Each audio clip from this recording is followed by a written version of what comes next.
ពេលខ្លះខ្ញុំមានអារម្មណ៍ថាឯកាណាដូចជាកងមួយនៅកណ្ដាលស្មុទ្រ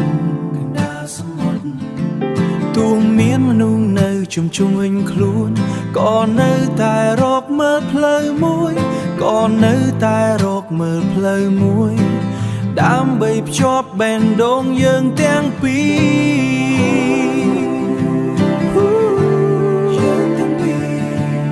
ទាក់ទងគ្នាដើម្បីអ្វីទាក់ទងគ្នាដើម្បីអ្វីតើយើងស្វែងរកចម្លើយក្នុងភ្នែកគ្នា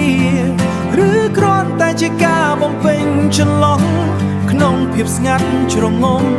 នៃរាត្រីយើងភ្ជាប់គ្នា